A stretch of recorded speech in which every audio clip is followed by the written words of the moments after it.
Jadi, sahabat Museum BI, setelah terjadinya krisis, tentunya pemerintah dan Bank Indonesia melakukan pembenahan ya, supaya nanti ke depannya tidak terjadi lagi hal yang serupa. Nah, pada periode 6 ini dikeluarkanlah undang-undang yang menjadikan Bank Indonesia itu lembaga yang independen. Nah, di sini nih ada pohon jati ya. Pohon jati ini bisa dibilang menggambarkan Bank Indonesia ya, yang mana pohon jati ini semakin lama ya usianya atau semakin tua usianya, dia semakin kokoh. Nah, Bank Indonesia juga digambarkan seperti itu ya, Kak Vika. Jadi menarik banget. Asli juga loh Kak Jordan ya. Jadi kalau misalnya mau dicoba. Ini, oh benar. Jadi ini asli ya. Kalau misalnya diketok nih sahabat Museum BI, ini agak keras ya. Kalau yang ini, nah bunyinya beda. Yang ini yang replika. Ini berapa tahun ya pohon jatinya ya sampai sebesar ini ya Kak Jordan? Sudah tua sekali nih pasti untuk usianya. Nah, di periode 7 ini, sahabat Museum BI, juga terjadi peristiwa penting, yaitu perpindahan tugas mikroprudensial, ya, yang tadinya dimiliki oleh Bank Indonesia, akhirnya dipindahkan ke Otoritas Jasa Keuangan, sahabat Museum BI. Ya, jadi pengawasan perbankan itu sudah dipindahkan ke OJK. Sahabat Museum BI, sekarang kita berada di ruang perbankan syariah. Nah, ini nih yang jadi salah satu ruangan yang bikin Museum BI itu kekinian. Karena kalian nggak hanya baca aja, tapi kalian juga bisa mencoba multimedia interaktif ya. Jadi di sini kalian bisa belajar perbedaan perbankan syariah dan perbankan konvensional. Kemudian juga kalian bisa belajar sejarah pembentukan bank syariah ya. Nah, ini menggunakan Magic Book. Keren banget ya, Vika ya, Museum BI ya.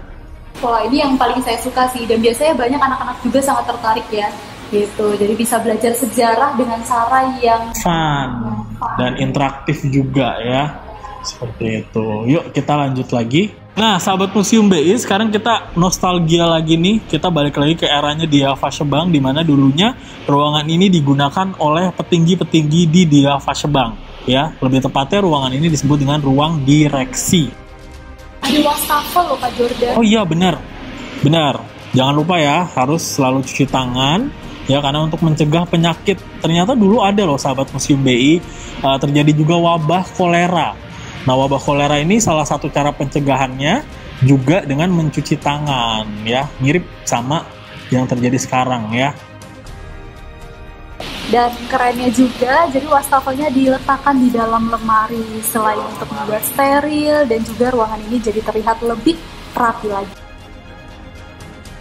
Kemudian di sebelahnya juga terdapat ruangan presiden atau ruang gubernur ya.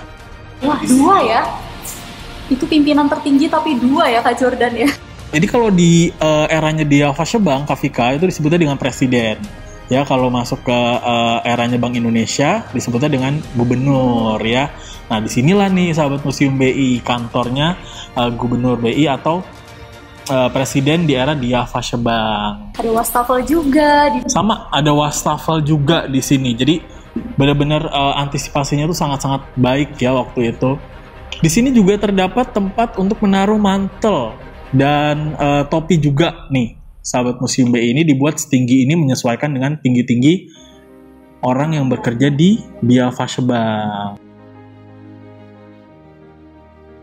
Berpindah lagi, kita berada di ruang rapat besar. Nah, ini nih, ini menjadi saksi sejarah yang luar biasa ya, karena di sini, kenapa saya bilang luar biasa? Karena disinilah kebijakan bermula. Ya, bisa dibilang begitu ya. Disinilah kebijakan-kebijakan sebelum diumumkan ke masyarakat, difikirkan dan segala macamnya. Jadi luar biasa banget ya ruang rapat besar ini.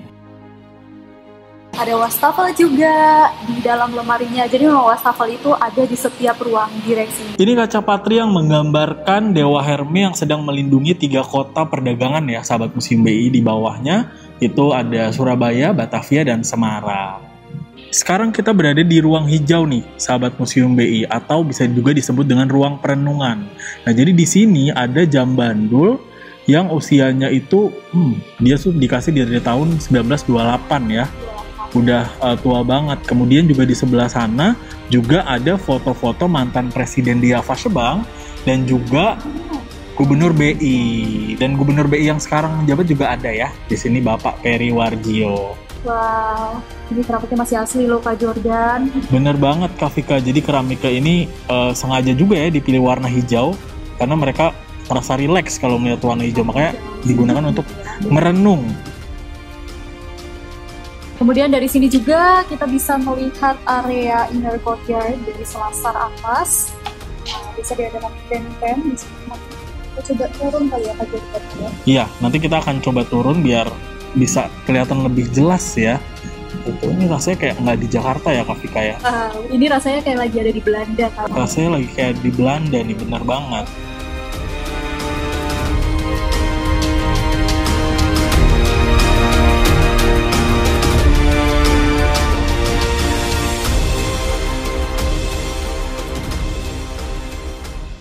Wah, ini ruangan yang futuristik banget ya Kak Vika ya di Museum BI. Jadi kalau tadi kita udah lihat di ruang perbankan syariah ada 2 multimedia, di sini ada juga. Ini lebih canggih juga loh Kak Jordan. Lebih canggih lagi. Waduh, keren banget nih Museum BI ya. Ada mini teater juga di dalamnya yang menceritakan tentang inflasi. Ya, yang apa namanya pengen tahu nih inflasi secara sederhana, cus langsung masuk ke situ ya. Di sana itu ada seperti lubang kecil ya. Ya, terus juga ada tipping hall kalau kalian pengen tahu gerakan nasional non tunai ya. Mungkin kita semua sudah familiar ya dengan transaksi non tunai. Kebijakan non tunai itu dijelaskan dengan sangat menarik dengan media interaktif juga. Bener banget. Terus juga di sini ada diorama rupiah nih. Jadi kalau kalian tekan tuh tombolnya ya, nanti bakal muncul uang yang kalian pilih, nominal yang kalian pilih. Dan kalian juga bakal dikasih tahu apa aja sih ciri keaslian uang rupiah emisi 2016 yang ditampilin di sini. Boleh kali ya dipencet tombolnya, boleh Kak Jordan? Kita pilih 10.000 ya. Wah, nanti langsung akan ada diorama seperti ini. Nah, jadi bagi sahabat Museum BI yang pengen tahu gimana cara membedakan rupiah yang asli dengan yang palsu gitu ya. Di sini dijelasin secara lengkap ya di ruangan 2012-2016. Kemudian ada lambang-lambang ya, kemudian kalau di Terawang, di Raba. Iya, 3D. Dilihat di Raba dan di Terawang. Nah, kalau bisa dibilang nih sahabat Museum BI, ruangan 2012-2016 ini walaupun namanya walaupun menjelaskan tentang kebijakan ya, tapi dijelaskan dengan sangat mudah. Salah satunya dengan menggunakan simulasi ini ya. Saya contohkan singkat aja, misalnya sahabat Museum BI bisa pilih punya uang 100.000 dengan kondisi inflasi yang rendah, sedang atau tinggi gitu. Nanti kalian bakal tahu daya beli kalian itu seperti apa ya dengan simulasi ini. Wow, kita Shining Shimmering Splendid nih Kak Jordan nih, di mana nih? Mataku langsung terbelalak gitu ya melihat bling-bling yang di dalam ini. Ada banyak banget emas. Wah, emas moneter ya. Jadi emas moneter ini beratnya mencapai 13,5 kilogram ya. Satu loh ya, bukan semuanya tentunya. Satu batang emas moneter ini beratnya 13,5 kilogram. Dan juga di sini bisa coba simulasi sahabat Museum BI untuk mengangkat emas moneter yang ada di sini ya. Nah, dulu sempat dibawa ke Australia juga nih emasnya di zaman Belanda, karena sempat terjadi namanya invasi Jepang ya. Iya, jadi untuk menyelamatkan emas-emas ini, pihak Belanda nih udah antisipasi duluan ya. Jadi dipindahin jauh banget ya ke Afrika Selatan dan Australia ya. Iya, tapi keuntungannya pada akhirnya menjadi milik kita gitu, karena kan pada akhirnya Bank Indonesia membeli 100% saham DJB atau di Javasche Bank. Gitu. Nah, sekarang kita ada di ruangan numismatik. Bukan numis sayur ya Kak Jordan ya, ini adalah numismatik. Kalau di sini kita belajar sejarah mata uang ya. Kalau sahabat Museum BI yang belum tahu nih, numismatik itu adalah ilmu yang mempelajari tentang uang.